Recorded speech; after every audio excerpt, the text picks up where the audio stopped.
The piece of paper taped to my front door wasn't just white. It was a very specific, aggressive shade of neon orange, the kind of color that legally mandates your eyes to bleed just a little bit when the unforgiving Scottsdale, Arizona sun hits it at exactly 2 o'clock in the afternoon. I stood there on my porch, sweat already pooling at the small of my back, holding a bag of lukewarm takeout, just staring at it. I didn't need to read the bold, capitalized letters at the top to know what it was. I lived in Shady Pines Golf Community. A neon orange piece of paper taped to your door with a concerning amount of packing tape meant only one thing. You had committed a sin against the beige dictatorship. I peeled the tape off, wincing as a tiny chip of desert sand exterior paint came away with it. I would probably get fined for that too. I unfolded the paper. It was a formal notice of violation from the Shady Pines Homeowners Association, signed with the aggressive, looping cursive of Richard Sterling, the HOA Board President. The violation? My video doorbell. More specifically, the paper claimed that my standard, off-the-shelf, incredibly common video doorbell chime was non-harmonious with the established auditory aesthetic of the community. And at the bottom, printed in a font that looked entirely too gleeful, was a fine for $250. I blinked. I read it again. The heat radiating off the concrete of my driveway was starting to blur my vision, but the numbers remained the same.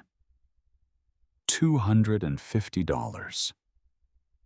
Because my doorbell went ding-dong instead of whatever authorized, harmonious noise Richard deemed acceptable. You've got to be kidding me, I muttered to myself, unlocking the front door and stepping into the aggressive chill of my air-conditioned hallway. I tossed the takeout onto the kitchen island and slammed the violation notice down next to it. I hadn't even finished taking off my shoes when I heard the unmistakable, high-pitched whine of an electric golf cart pulling up to the edge of my driveway. I froze. I knew that sound. Everyone in Shady Pines knew that sound. It was the sound of impending doom, dressed in pleated khaki shorts and a pastel polo shirt. I walked back to the front door, opened it, and stepped back out into the blistering heat. There he was, Richard Dick Sterling. He was a man who looked like he had been born with a protractor in his hand, ready to measure the angle of your hedges. He was sitting in his spotless white golf cart, which was outfitted with a flashing amber light on top, a light he legally had no right to use, but used constantly anyway. He had a beige clipboard resting on the steering wheel, and he was tapping a gold-plated pen against it, looking at my front porch with an expression of profound disappointment. "Afternoon, Jack," Richard said, his voice dripping with that fake, neighborly sweetness that made you want to instantly start throwing things. "Richard," I said, leaning against the doorframe, crossing my arms. "What can I do for you? And please tell me it doesn't involve this piece of neon garbage you glued to my door." Richard sighed, a heavy, theatrical sound. He stepped out of the golf cart. He was wearing pristine white New Balance sneakers, the official footwear of men who write angry posts on the neighborhood app about suspicious squirrels. He marched up my driveway, stopping exactly at the edge of the property line, as if crossing it without a warrant would compromise his authority. "Jack, we've talked about the community guidelines," Richard said, tapping the pen against the clipboard again. Tap, tap, tap. "When you moved into Shady Pines, you signed a legally binding agreement to uphold the standards that keep our property values pristine." "It's a doorbell, Richard," I said, trying to keep my voice perfectly level. It's literally the same video doorbell that 70% of the country uses. It records video so my packages don't get stolen, and when you press the button, it rings inside the house where I live. It is not about the video function, Jack, although we are monitoring the privacy implications of that lens angle, Richard said, adjusting his aviator sunglasses. It is about the auditory notification. The chime. The chime, I repeated, rubbing my temples. A headache was starting to form behind my left eye. Yes, the chime, Richard said, flipping a page on his clipboard. Section 4.2 of the Covenants. Conditions and restrictions. I highlighted it for you on the citation, but I see you crumpled it up. I didn't crumple it. I peeled it off my paint, I shot back. What does Section 4.2 say, Richard? Enlighten me. Richard cleared his throat, holding the clipboard out in front of him like a town crier reading a royal decree. Section 4.2. Auditory notification devices. All exterior auditory notification devices, colloquially known as doorbells, must be fully mechanical in nature. Digital, electronic, or synthetic chimes are strictly prohibited as they disrupt the natural soundscape of the community. I stared at him. I looked up at the sky, hoping a meteor might strike my driveway right at that exact moment. The sky was violently blue, empty, and completely devoid of helpful meteors. Disrupt the natural soundscape, I said slowly. Richard, we live a quarter-mile from the Loop 101 freeway. I can hear semi-trucks downshifting in my living room, but my digital doorbell is disrupting the natural soundscape? Rules are rules, Jack, Richard said, offering a tight, patronizing smile. Furthermore, the bylaw clearly states that the device must play a complete, continuous mechanical cycle once triggered, and it must be clearly audible from the street to notify neighbors of approaching visitors. It's a safety measure. It's a doorbell, I insisted. Why do my neighbors need to hear my doorbell? If I order a pizza, I don't need the whole cul-de-sac to know about it. Community vigilance, Jack. We look out for one another here, Richard said, entirely missing the sarcasm. Your current device emits a brief, sharp, electronic noise that does not meet the mechanical requirements, nor does it carry the required distance. It is non-compliant. So you gave me a $250 fine. The initial fine is $250, Richard corrected, raising a finger. However, as per the escalation clause, you have 48 hours to remove the non-compliant device and install an approved mechanical chime. If you fail to do so, the fine increases by $50 for every consecutive day. The violation remains unresolved. You want me to rip the wiring out of my house, throw away a perfectly good security device, and install a brass bell from the 18th century? I don't make the rules, Jack. I just enforce them, Richard said. It was a lie. He absolutely made the rules. He had spent the last 4 years stacking the HOA board with his cronies so he could rewrite the CC and Rs to reflect his personal neuroses. Last year, he tried to ban the color red from all exterior holiday decorations because he claimed it provoked aggressive behavior in local coyotes. I'm not paying it, I said, shaking my head. This is absurd. I'm taking this to the board. I am the board, Jack, Richard said, his smile widening slightly. It was the smile of a man who held all the cards and knew it. You can submit an appeal, of course. The next quarterly review hearing is in November. Until then, the daily fines will accrue. By my math, if you wait until November, you'll owe the association roughly $6,000, plus late fees. And we will put a lien on your house. The threat hung in the hot, stagnant air between us. A lien on the house. Over a doorbell. My hands clenched into fists at my sides. I wanted to scream. I wanted to march over to that golf cart, rip the stupid amber light off the roof, and beat him over the head with his own clipboard. But I didn't. I took a deep breath. I looked at Richard's smug, sunburned face. I looked at the impeccably manicured lawn that cost me a small fortune in water bills every month just to keep it the exact shade of green Richard demanded. "Fine," I said softly. Richard blinked, surprised by the sudden capitulation. "Excuse me?" "I said fine, Richard," I said, forcing a smile that felt like it was cracking my face in half. "You win. I'll pay the $250. I'll write the check right now." "Excellent," Richard said, recovering his composure, puffing his chest out. "I'm glad we could resolve this amicably, Jack. It's always better when residents choose to cooperate." "Just one question," I said, holding up a finger. "If I'm reading your little rule correctly, the device has to be mechanical. It has to complete its full cycle once pressed, and it has to be audible from the street. Is that correct?" "That is the letter of the bylaw, yes," Richard said, suspiciously. "And if I install a device that meets all of those exact criteria to the letter, I will be in full compliance?"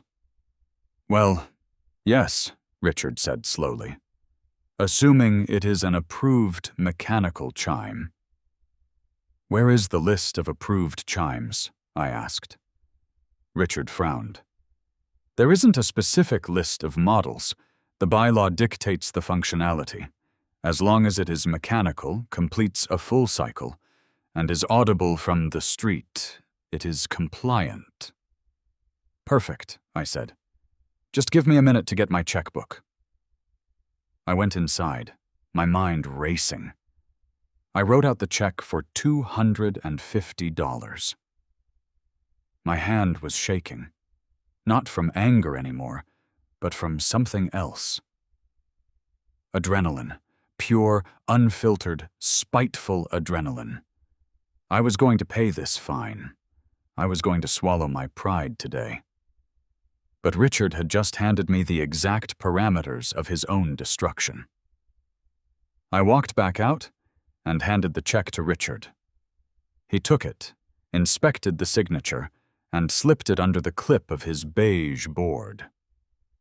"I expect to see a compliant device installed by Tuesday, Jack," he said, shifting the golf cart into reverse. "Have a harmonious weekend." "Oh, I will, Richard," I called out as he backed down the driveway. "You have no idea how harmonious it's going to be." I watched him drive away, the annoying whine of the electric motor fading down the street. I stood there for a long time, letting the oppressive Arizona heat sink into my skin. I didn't just want to beat the fine. Beating the fine was defensive. I wanted to go on the offensive. I wanted to make Richard Sterling rue the day he ever learned the word auditory. I wanted to break his spirit using the very rule book he worshipped. I went back inside, locked the door, and walked straight to my home office. I bypassed the cold takeout on the kitchen counter. I didn't have time to eat. I had reading to do. I pulled up the Shady Pines Homeowners Association CC&R document on my computer. It was a 420-page PDF.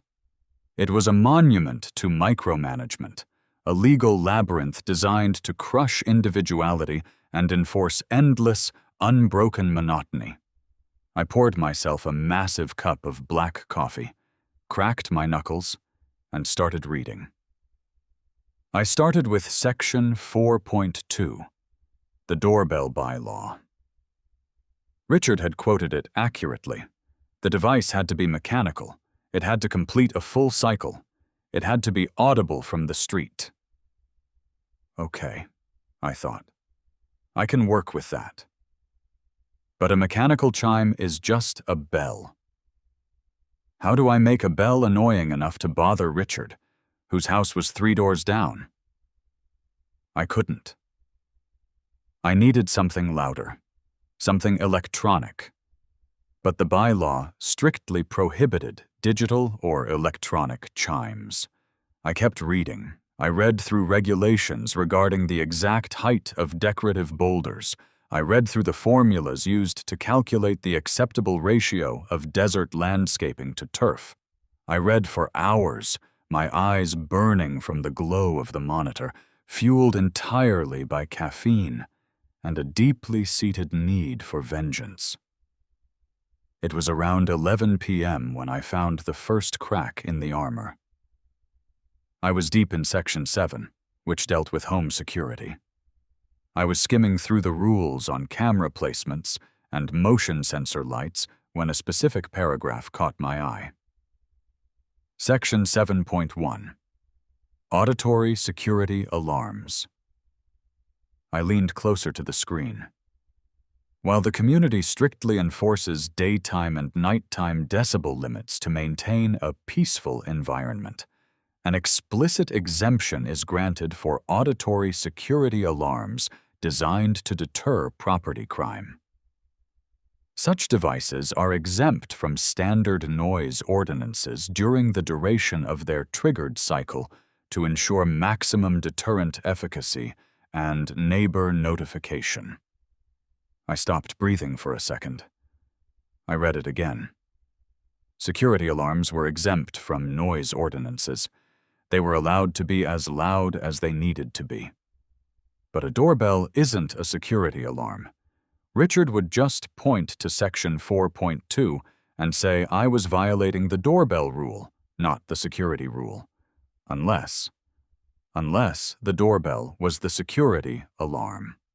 I opened a new tab and started frantically searching the Arizona Revised Statutes, specifically the chapters dealing with property law and homeowners associations. I knew that state law always superseded HOA bylaws. If an HOA rule contradicted a state law, the HOA rule was legally void. I searched for Arizona HOA security device laws. It took me another hour of digging through dense legal jargon, clicking through state legislature archives. But then, there it was, shining like a beacon of hope in the dark web of municipal code. Arizona. Revised Statutes. ARS. Section 33-1808. I read the text, and a slow, wicked grin spread across my face. The statute was incredibly clear. It stated in unambiguous legal terms that an association shall not prohibit a resident from installing or operating a security device on their property. Furthermore, it explicitly stated that an association cannot force a homeowner to limit the functionality, operational parameters, or deterrent capabilities of any device legally classified as a security measure. The loophole wasn't just a crack, it was a gaping hole, wide enough to drive a semi-truck through. If I classified my front porch button not as a doorbell, but as the trigger for a security deterrent system, state law protected me. The HOA could not force me to limit its functionality. They could not dictate what it sounded like, because doing so would be limiting its deterrent capabilities. And according to the HOA's own rule in Section 7.1, security alarms were exempt from all noise limits. Furthermore, since Richard had already established on the record that the button on the front porch had to adhere to Section 4.2, meaning it must complete a full cycle once triggered and must be audible from the street. I was legally obligated by the HOA to ensure the security deterrent played its entire sequence without interruption. The pieces were falling into place. It was beautiful. It was terrifying. I pushed back from my desk, my mind spinning with possibilities. I needed a sound. I needed an auditory deterrent so psychologically devastating, so relentlessly grating, that it would make a standard siren sound like a lullaby. It had to be something that didn't just annoy you, It had to break you down on a molecular level. It needed to be something that got stuck in your head. A parasitic earworm that survived long after the actual noise stopped. I opened Spotify. I stared at the search bar. I thought about alarms. I thought about heavy metal. I thought about construction noises. And then a memory surfaced. A memory from 2 years ago when my sister brought her 3-year-old nephew to visit. He had a tablet, and on that tablet he played one video on a loop for 4 straight hours until I had seriously considered walking into the desert and letting the coyotes take me. I typed the words into the search bar. Baby shark. I clicked play. The upbeat, relentlessly cheerful tempo exploded through my computer speakers. Baby shark, doo-doo, doo-doo-doo-doo. I listened to the whole track. It was 2 minutes and 16 seconds long. 2 minutes and 16 seconds of pure, unadulterated auditory warfare. It escalated. It got faster. It was scientifically designed to hijack the human brain. If I wired a button to play a 2-minute and 16-second loop of Baby Shark and classified it as a security deterrent, the law protected me. The HOA bylaws exempted it from volume limits. And Richard's own insistence on Section 4.2 meant that once someone pressed that button, I was required to let the song finish. All 2 minutes and 16 seconds of it, I started laughing. It started as a low chuckle and evolved into the kind of unhinged cackle usually reserved for cartoon villains. I was sitting alone in my office at 2 a.m, listening to a children's song, plotting the destruction of a middle management tyrant. But I had a technical problem. The bylaw, Section 4.2, still explicitly said the device had to be mechanical in nature. While state law protected the function of the security device, Richard would definitely try to fight me on the mechanical requirement of the trigger itself. I couldn't just use a digital smart button. I needed a physical, mechanical switch. I grabbed a notepad and a pen. I started sketching. I needed a heavy-duty, industrial-grade, mechanical button, something that physically closed an electrical circuit, and I needed a speaker. Not just a normal speaker. A standard outdoor speaker wouldn't push enough air. I needed something that could project sound across property lines. I needed something that could rival a jet engine. I realized very quickly that my basic knowledge of wiring up a flat-screen TV was not going to cut it for this project. I was dealing with high-voltage electronics, custom scripting, and sound projection that bordered on the illegal. If I messed this up, I could burn my own house down. I needed a professional. I needed someone who understood sound, who understood wiring, and who, most importantly, wouldn't ask too many ethical questions about why a man in his 30s wanted to weaponize a toddler's tune. I opened my phone and scrolled through my contacts. I scrolled past plumbers, electricians, and handymen. I stopped when I reached a name I hadn't called in 3 years. Mad Max Henderson. Max was a commercial AV installer. He was the guy you called when you wanted to wire a sports bar with 40 televisions and a sound system that could make the floorboards shake.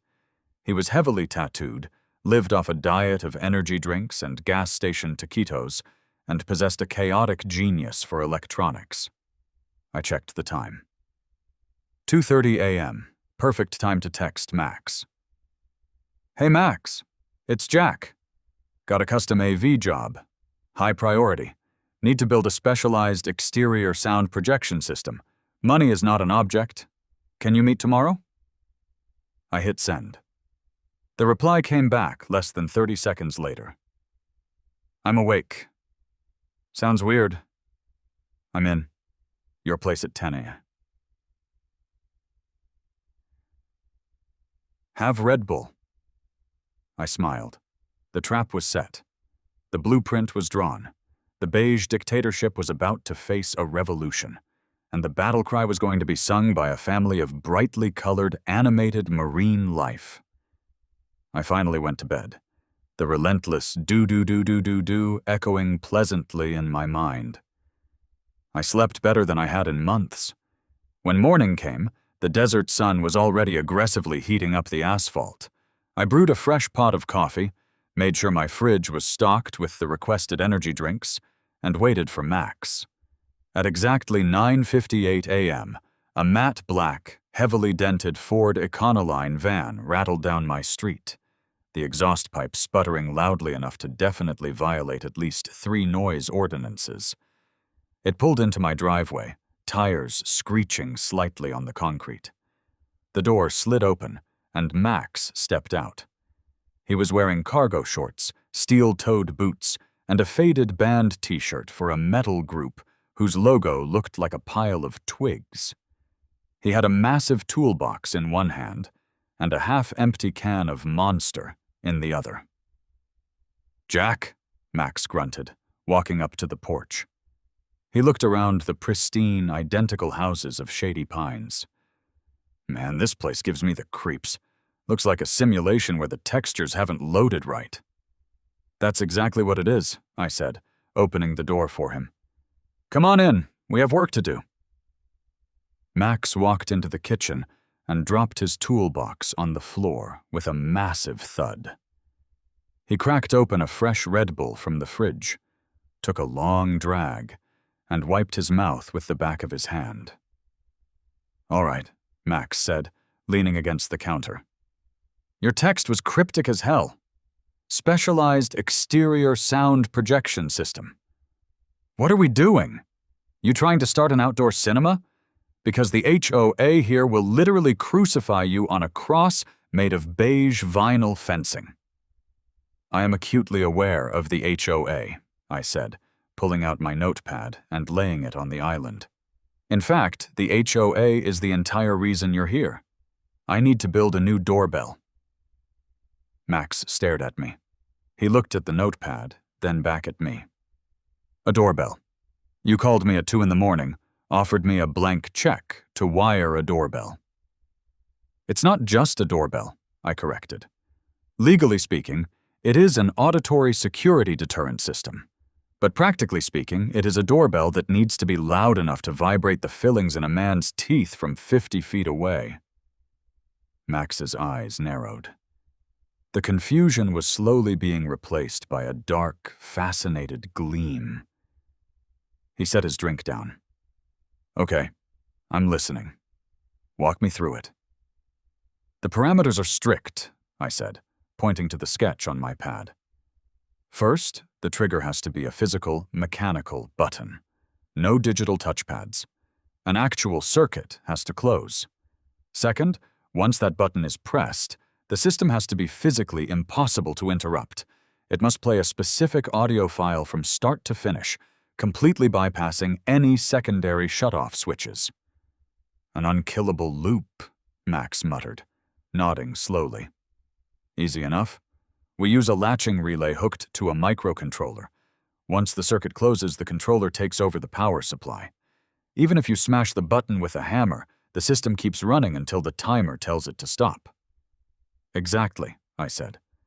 "Third, and this is the most important part, the volume needs to be catastrophic. I don't want a speaker that sounds loud. I want a speaker that physically moves air. I want it to sound like the wrath of God is descending upon my front porch." Max walked over to my front window and looked out at the street. "How much space do we have in the porch eaves?" "About 2 feet of clearance above the soffit," I replied. Max grinned, revealing a chipped front tooth. "Perfect. I can fit a pair of marine-grade, weather-sealed PA horn drivers up there. We're talking the kind of hardware they use on cargo ships to warn other boats in the fog. We hook those up to a dedicated 500-watt Class D amplifier hidden in your attic."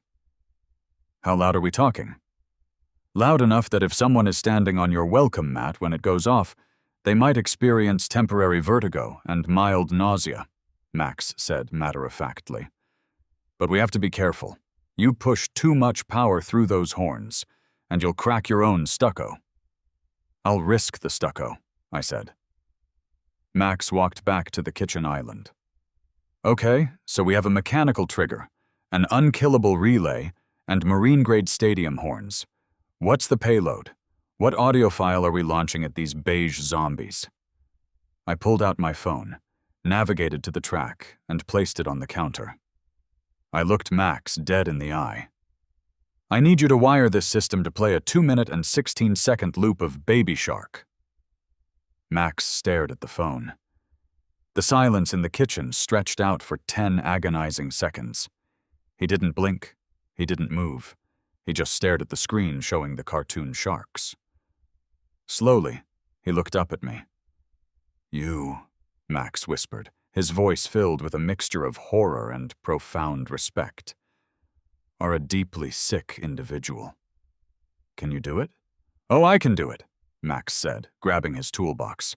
I'm going to need to run to the electrical supply house, and I'm going to need cash, because when the UN inevitably prosecutes you for a war crime, I cannot have a paper trail linking me to this. Max wasn't joking about the cash. 2 hours later, he rolled back into my driveway, the back of his van sagging significantly under the weight of whatever acoustic weaponry he had just purchased. I walked out to meet him, handing over a thick envelope of bills that made my bank account weep, but made my soul sing with anticipation. He threw open the rear doors of the Econoline, revealing a pile of cardboard boxes, spools of heavy-gauge copper wire, and 2 massive matte gray cones that looked like they belonged on the deck of a battleship, not in a residential suburb. Behold, Max said, patting one of the gray cones lovingly. Dual 150-watt, marine-grade directional horn speakers. These bad boys are fully waterproof, dustproof, and capable of projecting a focused cone of sound up to 300 yards. They use these at commercial shipyards to yell over the sound of diesel engines. And they're going in my porch roof? I asked, looking up at the delicate beige stucco of my entryway. We're gonna have to reinforce the joists, Max muttered, already pulling out a reciprocating saw. Grab that spool of 12-gauge wire. We need to run a dedicated circuit from your breaker panel, up through the attic, and out to the eaves. This system is going to pull too much amperage for your standard lighting circuit. If we tap into the existing doorbell wire, we'll melt it into slag. The next 6 hours were a blur of drywall dust, fiberglass insulation, and Max cursing loudly in a language I didn't entirely understand, mostly directed at the original builders of my house. The Arizona heat was brutal, turning the attic into a literal oven. We had to take breaks every 20 minutes just to pound water and avoid heat stroke. But watching Max work was like watching an artist paint, if the artist was covered in tattoos and aggressively sweating through a metal t-shirt. He cut precise, perfectly measured holes in the stucco under the eaves, recessing the massive horn speakers so they were practically invisible from the street, unless you were standing directly underneath them and looking straight up. He covered them with custom-painted beige acoustical mesh that perfectly matched the exterior of the house. From the curb, nothing looked different. Inside the attic, however, it looked like the control room of a nuclear submarine. Max mounted a heavy-duty 500-watt Class D amplifier to the rafters. Beside it, he installed a small, custom-built lockbox. Inside the lockbox was the brain of the operation, a Raspberry Pi microcomputer wired to a heavy-duty latching relay.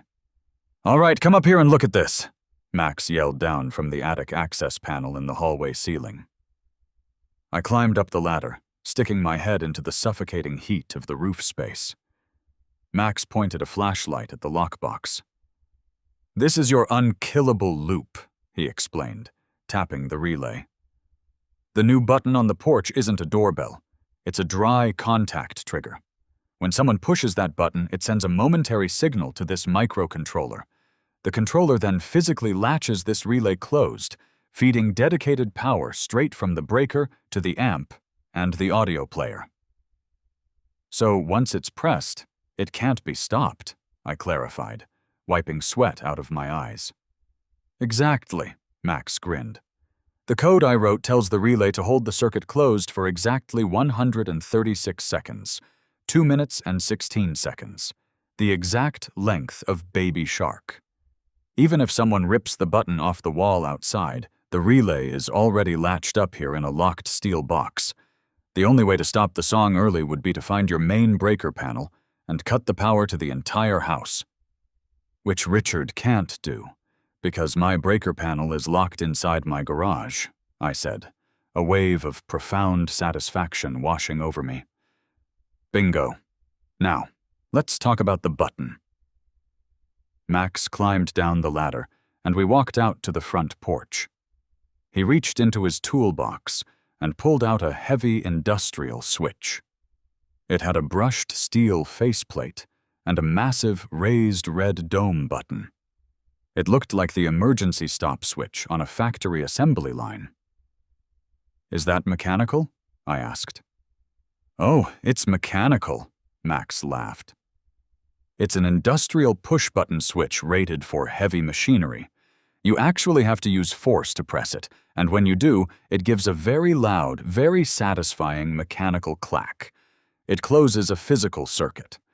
Richard can argue all day, but legally and technically, this is a fully mechanical trigger.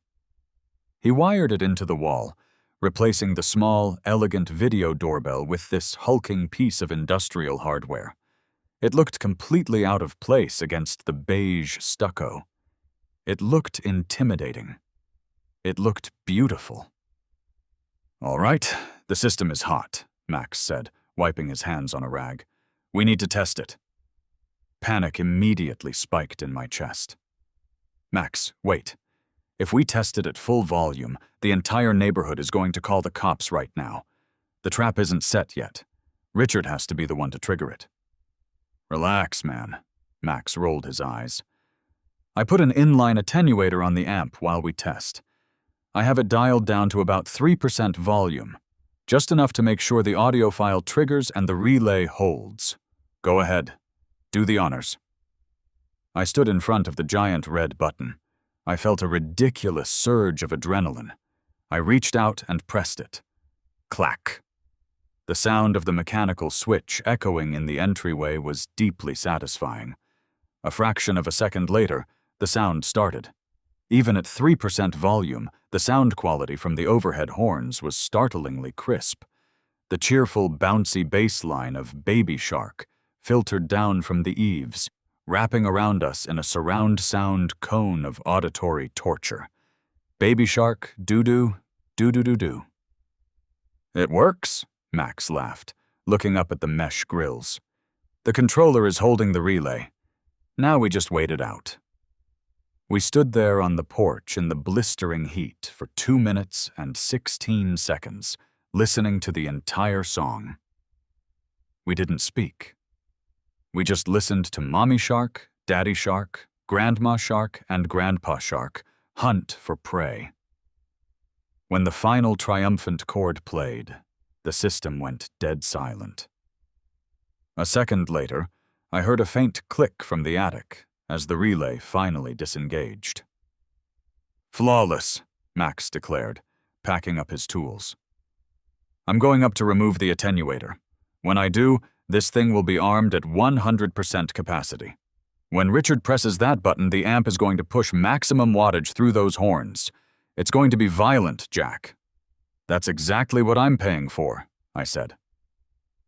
Max climbed into the attic one last time, removed the volume limiter, and closed up the access panel.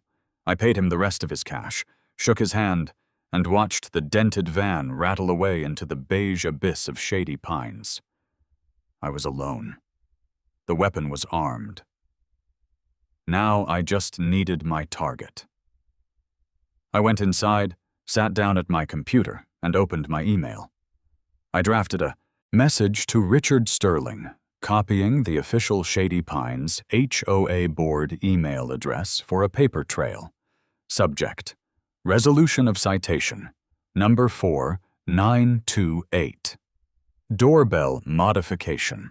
Dear Richard, I am writing to officially inform you that I have removed the digital video doorbell unit cited in the recent violation notice. In strict compliance with Section 4.2 of the CC&RS, I have installed a fully mechanical triggering device. Furthermore, to ensure complete adherence to your requirements, this new auditory notification system is guaranteed to play its complete cycle once triggered and is designed to be unmistakably audible from the street. As I want to ensure my property is in full standing before the 48-hour escalation window expires tomorrow, I would like to invite you over for a formal inspection of the new compliant system at your earliest convenience. Best regards, Jack. I hit send. I knew Richard wouldn't be able to resist. The man lived for inspections. The opportunity to stand on my porch, wield his clipboard, and formally declare my submission to his authority was like catnip to him. I didn't have to wait long. At exactly 5:15 p.m., as the neighborhood started to fill with the sounds of returning commuters, the familiar high-pitched whine of the electric golf cart echoed down the street. I watched through the front window blinds. Richard parked the cart aggressively close to my driveway, the amber light flashing pointlessly in the late afternoon sun. He stepped out, clipboard in hand, looking remarkably smug. He was wearing different pastel polo shirt, salmon pink this time, but the same pristine white sneakers. He marched up my walkway. He stopped when he reached the porch. I saw him freeze. I saw his eyes lock onto the massive, brushed steel industrial button protruding from the wall. He stared at it, his brow furrowing in confusion. I unlocked the front door and pulled it open, stepping out with a wide, welcoming smile. "Richard, thanks for coming over so quickly," I said, leaning against the doorframe. "Jack," Richard said slowly, his eyes still glued to the hardware. What is this?" "This," I said proudly, gesturing to the button, "is my new, fully compliant auditory notification device, just like you asked." "This is industrial machinery, Jack," Richard scoffed, tapping his pen against his clipboard. "This looks like it belongs in a meatpacking plant." Aesthetic preferences aside, Richard, we both know the bylaws don't dictate the visual style of the button, only its functionality, I replied, keeping my voice perfectly calm. "You cited me for having a digital chime. You told me it had to be a mechanical device." I stepped forward and tapped the steel housing. "This is a heavy-duty, spring-loaded mechanical contact switch. No digital sensors, no touchpads. Pure mechanics." Richard narrowed his eyes, searching his memory of the rulebook for a way to penalize me for the button's ugly appearance. Finding none, he moved on to his next requirement. "Fine. The switch is mechanical," Richard conceded, making a small check mark on his board. "But what about the chime? The bylaws clearly state it must complete a full cycle, and it must be clearly audible from the street to alert the neighborhood." "Oh, it's audible, Richard. Trust me," I smiled. "And I guarantee you, once it starts, it completes its full cycle. I had a professional hardwire the system to ensure it strictly complies with the full cycle mandate. It cannot be interrupted." Richard looked suspicious, but his bureaucratic arrogance overrode his caution. He wanted to hear it. He wanted to judge it. "Very well," Richard said, stepping up to the button. "Let's test this compliant device, shall we?" He reached out his hand. He placed his index finger on the red dome. I took 2 massive steps backward into my hallway, plugging my fingers into my ears just as he pushed it. Clack! For a fraction of a millisecond, there was silence. And then, the heavens tore open. The dual marine horns in the eaves detonated.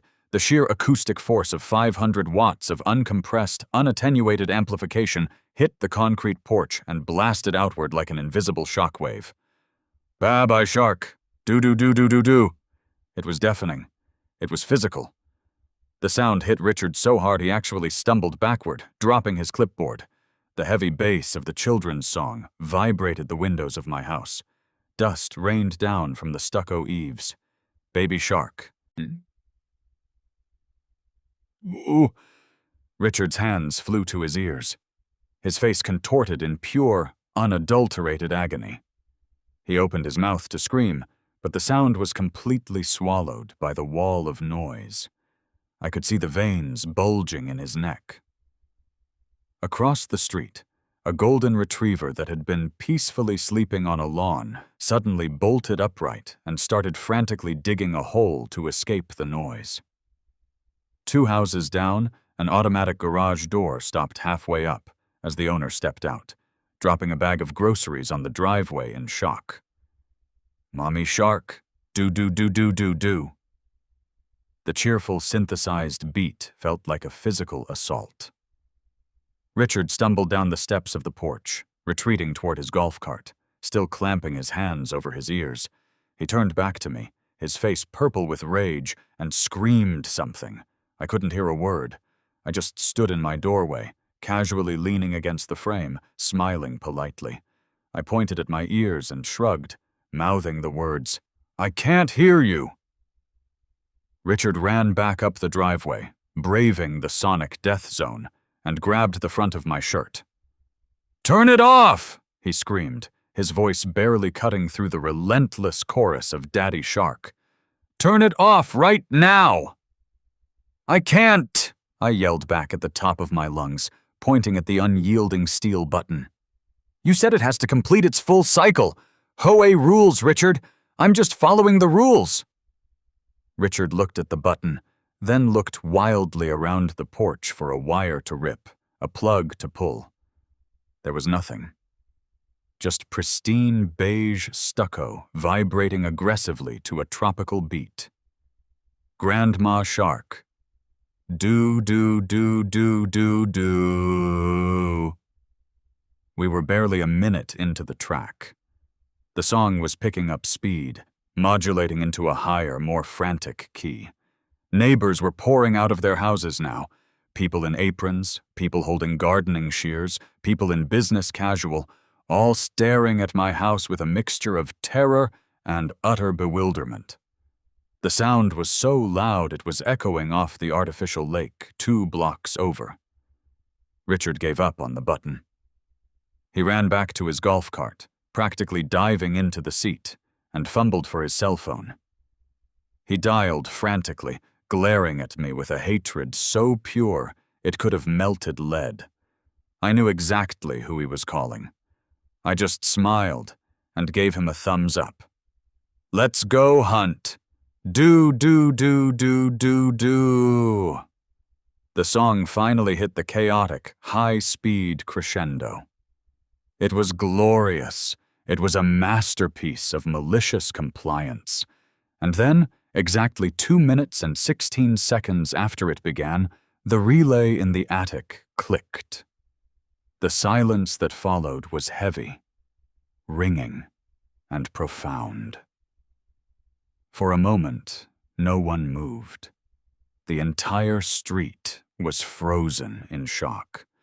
The only sound was the distant hum of the freeway and the soft whimpering of the golden retriever across the street. Richard slowly lowered his phone. His hair was disheveled. He was breathing heavily, sweat pouring down his face. You absolute lunatic!" Richard gasped, his voice hoarse from screaming.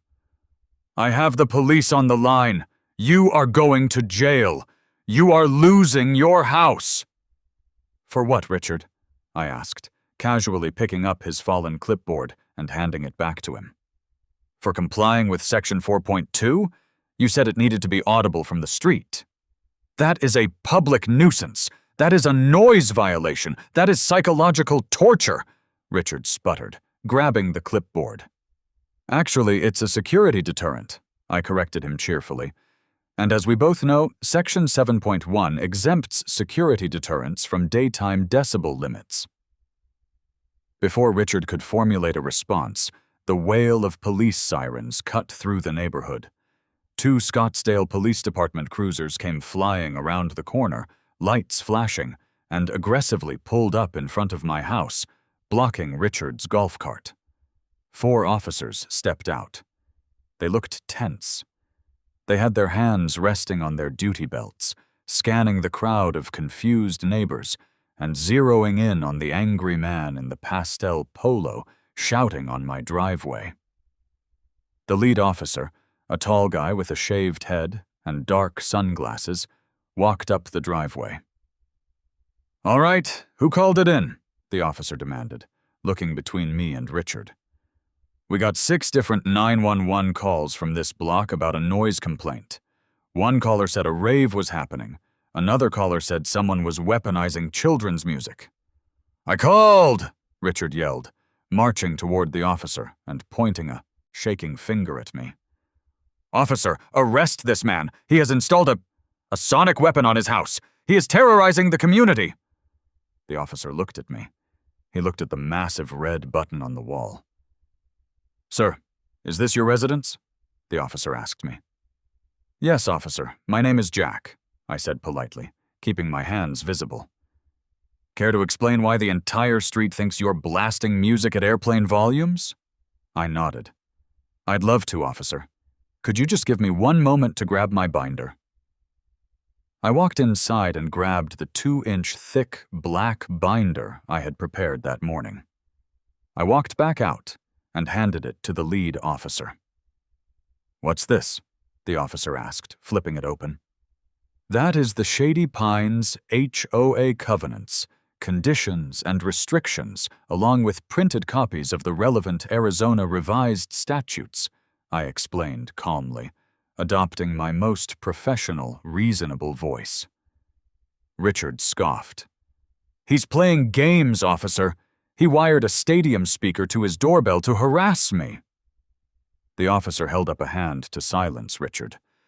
He looked down at the binder. I had conveniently tabbed and highlighted all the relevant sections.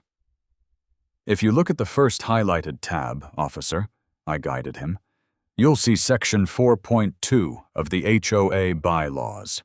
Mr. Sterling, the HOA president here, formally cited me yesterday, demanding my exterior notification device be mechanical, play a complete cycle once triggered, and be clearly audible from the street." The officer read the highlighted text. He nodded slowly.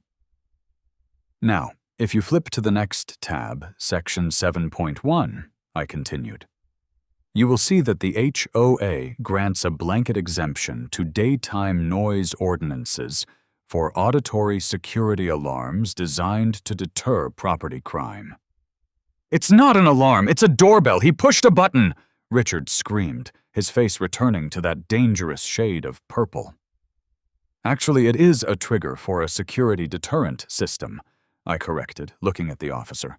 "Which brings us to the third tab, Arizona Revised Statutes, Section 33-1808, State Law." The lead officer flipped to the third tab. The other 3 officers had walked up behind him, peering over his shoulder.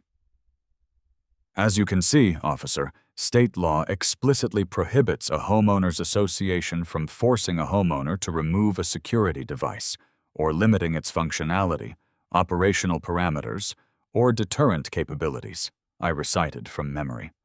"If the HOA forces me to turn down the volume of my deterrent, they are violating state law.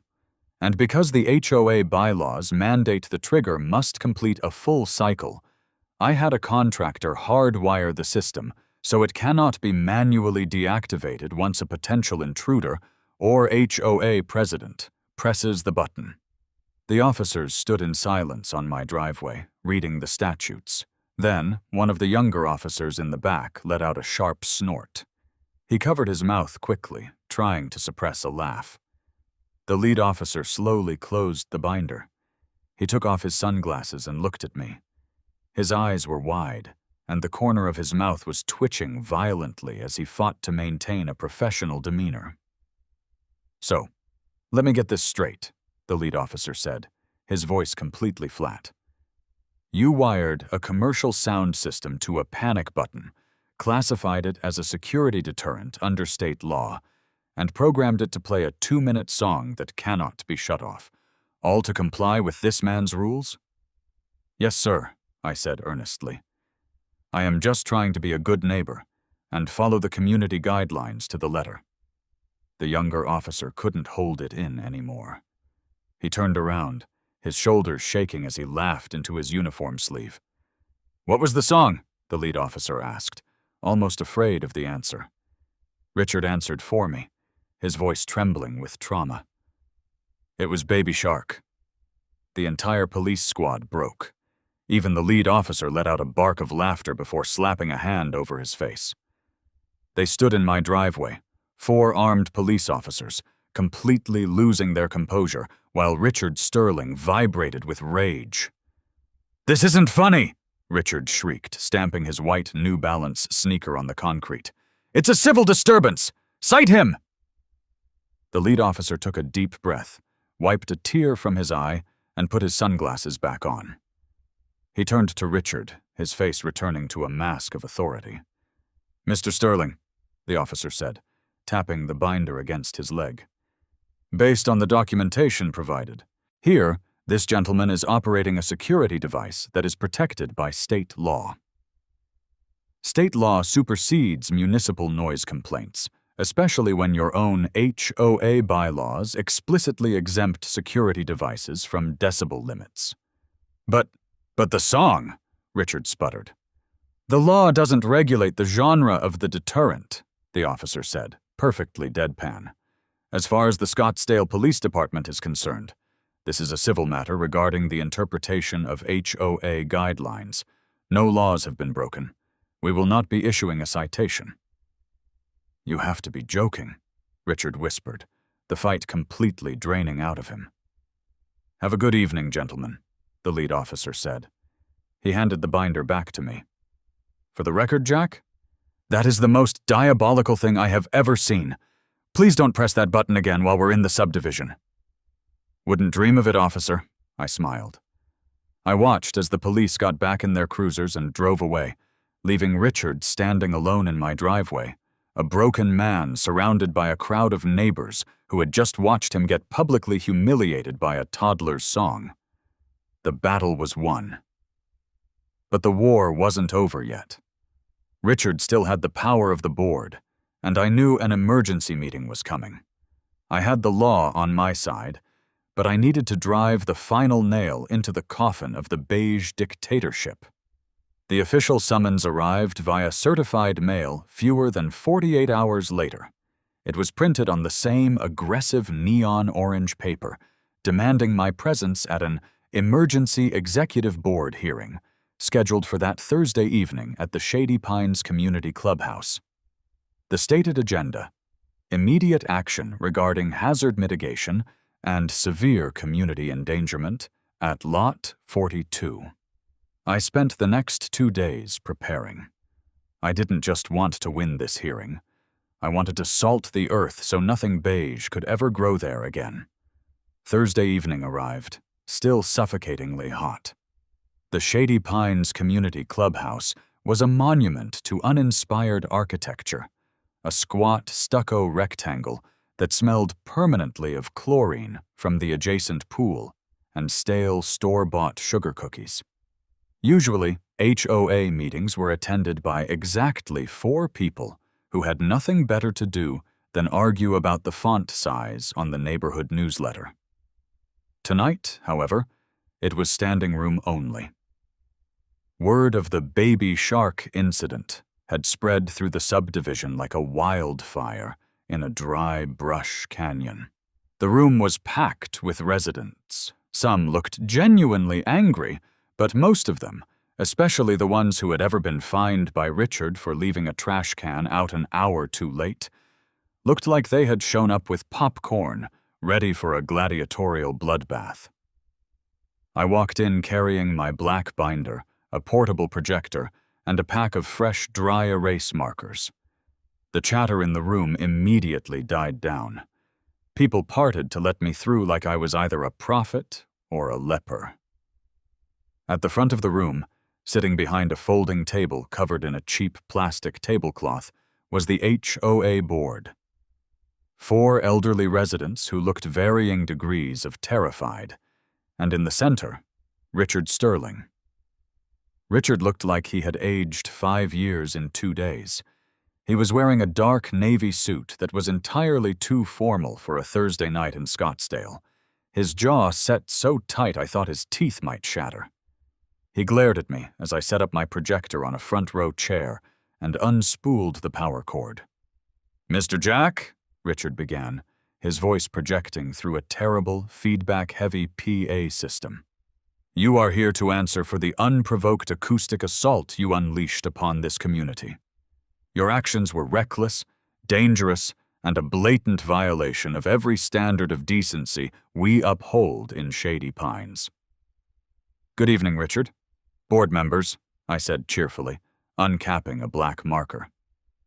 I walked over to the whiteboard positioned behind the board's table. "I am proposing," Richard continued, ignoring my greeting, his voice rising in pitch, "an immediate maximum penalty fine of $10,000 for gross endangerment, property devaluation, and intentional infliction of emotional distress, along with an immediate lien placed upon your property until the weaponized system is fully dismantled." A collective gasp echoed through the room. $10,000 and a lien. It was the nuclear option. The 4 other board members shifted uncomfortably in their chairs. "Before we vote on financial ruin, Richard, I think I have the floor to state my defense, correct?" I asked, looking at the elderly woman sitting to his left, who served as the board secretary. She nodded nervously. "Make it quick," Richard snapped. "You have no defense. We all heard it." "Oh, you definitely heard it," I agreed, turning to the whiteboard. "And I'm here to explain exactly why every single thing you heard was mandated by this very board. Let's do some math, shall we?" I wrote, Section 4.2. The doorbell dictate in big block letters on the board. 3 days ago, Richard knocked on my door and fined me $250 because my doorbell was digital, I said, turning to address the crowded room. He demanded I install a mechanical device. He also explicitly cited Section 4.2 of the CC&RS, which states that this device must complete its full auditory cycle once triggered, and it must be clearly audible from the street. I wrote 1. Mechanical. 2. Full cycle. 3. Audible under the heading. Now, I wanted to comply, but I also care about my safety, I continued, pacing in front of the table. So I decided to upgrade my doorbell to a security deterrent system, which brings us to my favorite part of the rule book. I wrote Section 7.1. The security loophole on the board. Section 7.1, written and approved by this board, I said, tapping the board with my marker, states that auditory security alarms are explicitly exempt from all community noise ordinances. This is to ensure maximum deterrent efficacy. Richard slammed his hand on the table. "A doorbell is not a security alarm. You are playing semantic games to justify a public nuisance." "I am classifying it as a security device," I countered smoothly. "And luckily for me, the state of Arizona has some very strong opinions on that." I clicked a button on my projector remote. The text of Arizona Revised Statutes Section 33-1808 flashed onto the blank wall beside the whiteboard. The font was massive. "State law," I read aloud, my voice ringing clearly through the silent room, "dictates that an HOA shall not prohibit the installation of a security device, nor can it force a homeowner to limit its functionality, operational parameters, or deterrent capabilities." I turned back to the board. The 4 other members were staring at the projected state law with wide eyes. So, let's connect the dots, I said, drawing a web of arrows on the whiteboard. Richard demanded a mechanical switch. I installed an industrial mechanical switch. Richard demanded it play its full cycle. I hardwired a microcontroller that physically prevents the system from being shut off until the 2-minute and 16-second track is finished. Richard demanded it be audible from the street. I installed marine-grade stadium horns. And because it is legally classified as a security deterrent, state law prohibits you from forcing me to turn down the volume, and your own HOA bylaws exempt it from noise complaints. "It's a children's song!" Richard shrieked, entirely abandoning his microphone. "You're a sociopath!" I chose Baby Shark because it is psychologically devastating to intruders, I replied, deadpan, causing a ripple of laughter to break out in the back row of the audience. If someone is trying to steal my Amazon packages, I want them to suffer. The law does not mandate the genre of the deterrent, Richard. It only protects my right to operate it. I took a step closer to the folding table, leaning my hands on the cheap plastic. The humor dropped out of my voice. I looked directly at the other 4 board members. "Here is the reality of the situation," I said, dropping my voice to a serious, commanding register. "If you vote to fine me $10,000 tonight, you are not enforcing an HOA bylaw. You are actively attempting to penalize a resident for operating a legally protected security device. You are voting to violate Arizona state law." I let that hang in the air. The clubhouse was dead silent, save for the hum of the AC unit. "And if an HOA board willfully violates state law," I continued, pulling a stack of legal precedents from my binder and dropping them on the table with a heavy thud, "the corporate veil of the HOA is pierced, which means the homeowner can sue the board members, personally, for legal fees, damages, and harassment." The secretary dropped her pen. The elderly man on the far right looked like he might need a defibrillator. "You vote for this fine," I said, making eye contact, "with each of them. And my lawyers won't sue the Shady Pines HOA. They will sue you. They will come after your retirement accounts, your savings, and your perfectly manicured beige houses." "He's bluffing!" Richard yelled, looking wildly at his colleagues. "It's a scare tactic. It's a doorbell." "Are you willing to bet your pension on that, Margaret?" I asked the secretary softly. Margaret looked at Richard, then looked at the state statute projected on the wall, and then looked at the stack of legal papers. She shook her head violently. "No, absolutely not. I withdraw my support for the fine." "Me too," said the man on the right. "I'm not getting sued over a fish song." "This is mutiny," Richard bellowed, his face practically glowing red. "I am the president of this board. We have to maintain order. We have to defend the aesthetic." "The only thing you're defending, Richard, is your own ego," I said, stepping back from the table. "But I am a reasonable man. I don't want to live in a war zone any more than the rest of you do, so I have a settlement offer." The room leaned in. "I will go home right now. I will climb into my attic, bypass the unkillable relay, remove the stadium horns, and replace the industrial button with a standard, quiet, harmonious, mechanical doorbell chime. I will completely disarm the weapon." The board members looked visibly relieved. Even some of the neighbors sighed. "But," I raised a finger, "I will only do this under 2 conditions. Condition 1. This board immediately votes to wipe all pending architectural and aesthetic fines for every single resident in Shady Pines. Wipe the slate clean for the whole neighborhood."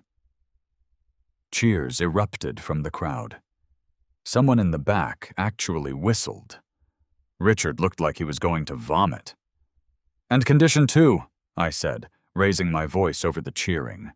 "Richard Sterling steps down as HOA president, effective immediately, and is permanently barred from serving on any community committee for the remainder of his residency. "You can't do that!" Richard screamed, slamming his fists on the table. "You can't blackmail the board!" "It's not blackmail, Richard. It's a plea deal," I smiled. "I am offering to voluntarily surrender my legally protected, horrifically loud security deterrent in exchange for a change in leadership. It's up to the board." I turned to Margaret. She didn't even hesitate.